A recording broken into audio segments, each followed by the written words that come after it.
Hey guys, and welcome to the next game and Help the Game bundle. This is Emily Displaced. Let's get going. Choose your route. Chapter 1 is the city. You're Emily, 12-year-old girl. Oh, that's a change. You're in a nice park with your parents Paul and Tara and the dog, Bruno. Paul, did you bring the frisbee? Yeah. Emily, do you want to play with Bruno? Yes, doggy play. Yay. Bark, bark. You throw the frisbee for Bruno, it spins above his head as he runs. He jumps at the last second and grabs the disc excitedly. He brings it back to you, waggling his tail. Who's hungry? I got ham sandwiches or cheat? Fucking ham, man. Ham all the way. One ham sandwich coming way up for my little carnivore. You're just tugging into your sandwich, your dad notices something. You look over and a teenager is pushing and jostling with 3 policemen. Some men come over and start shouting at the police. One of them pulls something from the back of his trousers but you can't see what it is. You know what? I think we should finish these back at home. Shall we pack up? What's happening, Mum? Not to worry, dear, they're just having an argument. You hurry back to the car, you climb in the back seat with Bruno as your parents load up. Let's put some music on, shall we listen to the radio? Your mum cracks up the radio and gets to do a copyright claim. But you can still hear the men shouting. As your dad puts his foot on the accelerator, you hear a faint popping sound. Your car backfired. You're playing at home with Ash, your friend from school. The heating is off, so it's chilly. Let's play Space Soldiers. Sounds good. I want to be the Rebel Alliance. Yeah, check out my blaster. Pew pew pew pew. Hey, watch out for the space troopers. You play your game. Ash watches way too much sci-fi, so it's always the same stuff with him. But he's so funny, you let him away with it. Bruno gets a little overexcited by Ash and you running about the place and barks a few times. You and Ash laugh. You notice some people throwing stuff at police with big shields on the TV. You're sitting playing with your toys by yourself when there's a knock at the door. Who do you think that could be? Are we expecting anyone, Paul? Not that I know of. Keep the chain on the door. Oh, it's just Ed from the top floor. Hey Ed, what's up? Hi Tara. Oh, listen, I must be quick. It was going down the square and something bad's going on. I think we ought to get out of town for a few days. You hear gunfire, muffled yelling, and a small explosion. What the hell is that? Jesus, we need to leave. You hear a fire alarm. Come on, Emily, let's go. Yeah, I'm not dumb. Leave as quickly as you can. You leave everything and head out as quickly as you can. Your parents are trying to best not to show it, but you can tell that they're terrified. You press the button for the elevator, but nothing happens. Come on, Emily, the lifts don't work when there's a fire. We have to take the stairs. The streets are in chaos. Everyone seems to be running. You spot Ash in the midst of it all. I can't find my mom and dad. Go on, darling, come with us and we'll find them later. You hear shouting and more gunfire. Some men with guns come around a corner, pursued by a different group of men. They're shooting at each other with big guns. The people in the streets disperse, knocking you and your dad over. He scrambles to his feet, keeping his head down, and picks you up and pulls you to a nearby empty shop. The two of you hide there, waiting for the gunfire to die down. Soon it sounds like the shooting has moved to another street. Stay here. I'm going looking for your mother. No, I'm coming with you. It's not for debate. I need to make sure it's safe first. Your father goes outside. You're waiting for a long time. When he comes back, he looks pale. Your mother isn't with him, but Bruno is. Oh, where's Mum? I couldn't find her. Look who I did find. Bark, bark. You can hear the shouting getting closer again. So you decide to hide. Eventually you fall asleep huddled together under the counter. When you wake up, there's still sounds of far-off gunfire shouting. You spot a few people cautiously moving down the street. Dad, I can see people outside. Maybe Mum is with them. Huh? Oh, let's go take a look. Pant, pant. The three of you go outside. There's no sign of your mother, but you do spot Ed in the group. Ed, have you seen Tara? Ed's about to say something, but then he spots you. He whispers something in your dad's ear, and your dad looks horrified and gasps. What's wrong, Dad? Your dad pulls himself together. You can tell he's putting a brave face on. Listen, we ran into a policeman a while back. He says they're getting people out of the city. If we head for the South Circular, we should be able to find a safe zone. You should come with us. Your father stands motionless for a moment, clutching the bridge of his nose. His face is scrunched up. All of a sudden he looks up. Okay, Emily, we're going with Ed. We stay together, we'll be safe. Where's Mum, Dad? Has something happened? Your father bursts out of tears. You don't see him cry very often, and you can't help but cry too.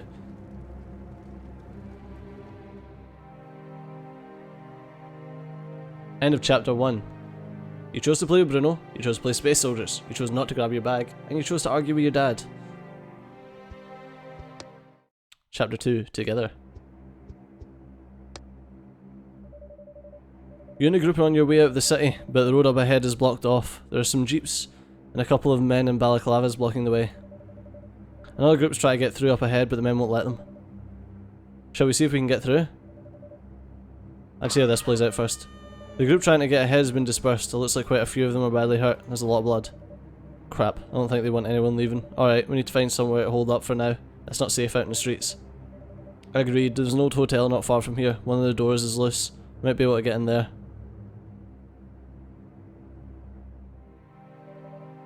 The hotel's cold and leaky, but the walls are thick, so you feel a little safer in here.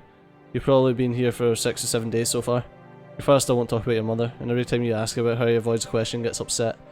It sounds like gunfire and explosions haven't let up yet. Every day some of the adults go out looking for food, but each day they have to travel further and further away from the hotel. Occasionally they don't come back. They tend to go out at night, when things are usually a bit quieter. It's easier to stay hidden. One night your dad's preparing to go looking for supplies. You have to promise you'll come back. I promise. I need to get some medicine for Philippa and Roger. They're getting quite sick because of the damp. While he's gone, you spend time with Bruno and Ed's kids, James and Holly. He's a cool dog. Wish I had a dog. I don't get it. What does he do? He's a dog. He does what he wants.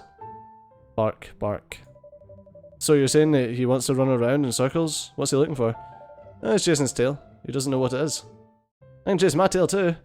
James runs around in circles, which gets Bruno even more excited. He jumps up on James. Oh man, what's he doing?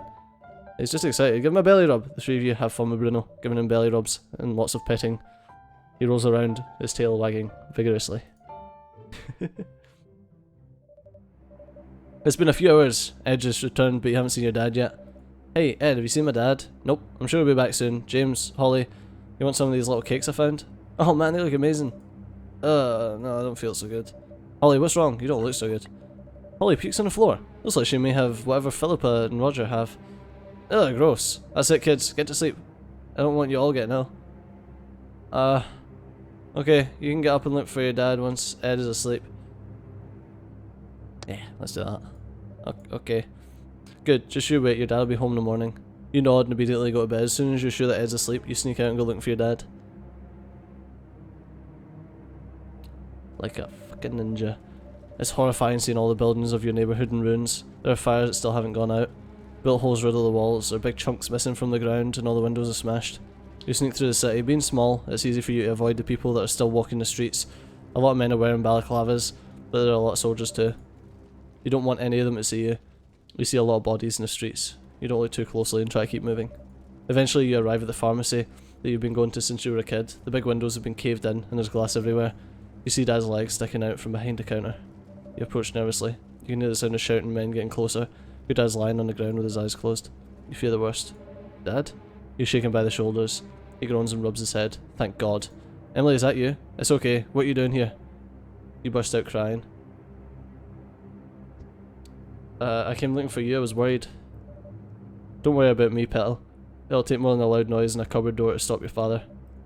You help your father up. He needs a bit of help as he's quite unsteady. You have to head back the same way. It's getting quite late now, so you have to hurry. When you make it back to the hotel, you help your dad distribute the medicine to the people who needed it.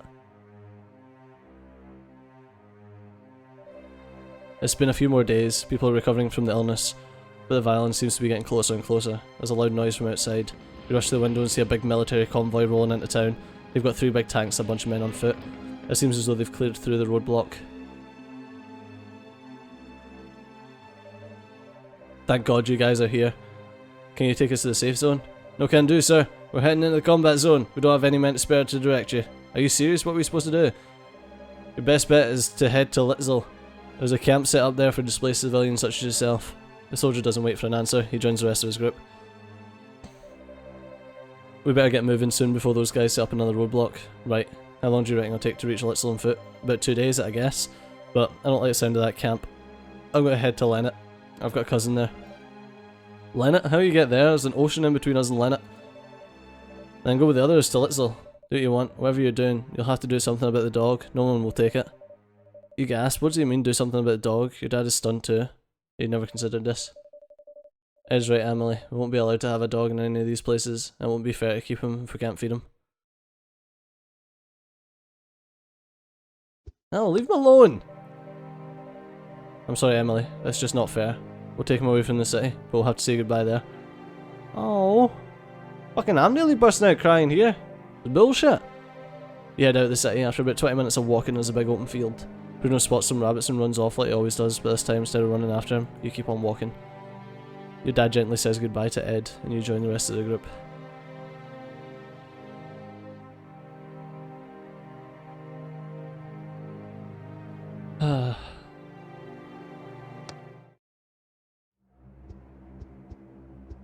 The camps. The journey takes some time, but eventually you arrive in the camp. A lot of people are already there. There's a lot of chaos. Eventually, you and your dad are assigned to a tent. It rains a lot and the tent leaks. You have no heat nor electricity. Will Mum be able to find us here? I should think so. They should be able to match her with us if she comes here. Past 42 years, you're still living in the refugee camp. There are endless rows of white tents and tens of thousands of people. Your dad now runs a small cafe in the camp. Your mother still hasn't turned up. Emily, can you grab some more coffee beans on the way back from school today? Sure, how many bags?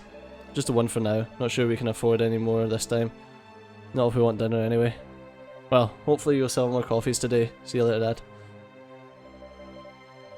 You walk to school past the endless row of tents. There are tens of thousands of people living in this place, with tents providing people with shops, cafes, bakeries, and even an art gallery. Conditions are tough, and most people don't have any money, but at least you're relatively safe. You've heard horror stories, but generally things are okay here. There are a lot of people who work together to make sure that there are opportunities for life to go on, and most people hope they can return home soon. The schools were set up by a charity last year. It's great to be learning again. You preferred school back in Ankia, but when you're learning, you feel like you have a future. You arrive at school and take your seat next to your school friend, Max. Hey Max, how are you? Hey, I'm not bad. Pretty tired though. Late night last night? Yeah, Mum and Dad are having a hard time with money, so I got a night job. A night job? There aren't enough jobs for adults, let alone kids like you. Who gave you a job? There's only one job for me here. Jack and Wade pay me pretty well. Jack and Wade? But they sell drugs. Not so loud, idiot. I know you and your dad are hurting for cash. Why did I talk to them about getting you some work too? No, we're alright. Thanks for the offer though. You sit through the rest of school.